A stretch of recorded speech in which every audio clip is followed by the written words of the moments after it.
હિંમતનગર ખબર ન્યૂઝમાં આપનું સ્વાગત છે। સુન લે બેટા પાકિસ્તાન, બાપ હે તેરા હિન્દુસ્તાન। આ નારા કોઈ સરહદ ઉપર નહીં પરંતુ ગુજરાતમાં સૌથી વધુ સૈનિકો ધરાવનારા સાબરકાંઠા વિજયનગર વિસ્તારના છે।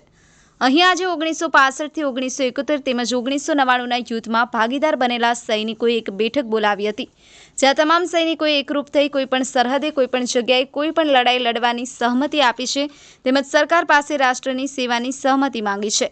સાબરકાંઠાના વિજયનગર વિસ્તારમાં 1200થી વધારે સૈનિકો આજે પણ દેશની વિવિધ સરહદો ઉપર પોતાની ફરજ અદા કરી રહ્યા છે તેમજ ભારત પાકિસ્તાન વચ્ચે થયેલા અત્યાર સુધીના 3 યુદ્ધોમાં કેટલાય સૈનિકો ભાગ લઈ ચૂક્યા છે। સાથોસાથ યુદ્ધ દરમિયાન કેટલી મહિલાઓ વિધવા થઈ છે, ત્યારે આજે ફરી એકવાર સાબરકાંઠાના સરહદેથી સૈનિકોનો રણકાર થયો છે। નિવૃત્ત સૈનિકો શહીદ થયેલા સૈનિકોનો પરિવારજનોએ એક બેઠક બોલાવી હતી, જે બેઠકમાં આવનારા સમયમાં કોઈપણ પરિસ્થિતિને પહોંચી વળવા માટે સરકારની સહમતિની રાહ જોવાઈ રહી છે।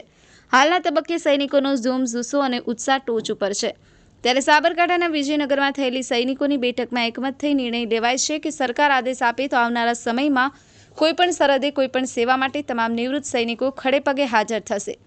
પાકિસ્તાને ભારત સામે રોકેટ, વંચર, મિસાઇલ તેમજ ડ્રોન થકી યુદ્ધની શરૂઆત કરી છે, ત્યારે ગુજરાતમાં સૌથી વધારે સૈનિકો ધરાવનારા વિસ્તારોના નિવૃત્ત સૈનિકોમાં ફરી એકવાર ગર્વ સાથે લાગણી જાગૃત થઈ છે।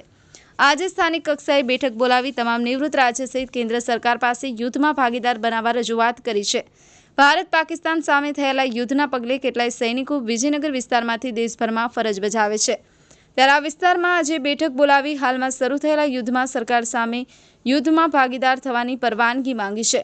જોકે આજે શરૂ થયેલી બેઠક આવનારા સમયમાં કેટલી સફળ બની રહે એ તો સમય બતાવશે, પરંતુ આવનારા સમયમાં નિવૃત્ત સૈનિકોનો જુસ્સો ભારતીય સૈન્ય સહિત દેશ માટે કેટલો ઉપયોગી બની રહે છે તે પણ એટલું જ મહત્વનું છે। એડિટર ઝાકીર હુસૈન મેમન, હિંમતનગર ખબર ન્યૂઝ, રમેશ સત્યની સાથે।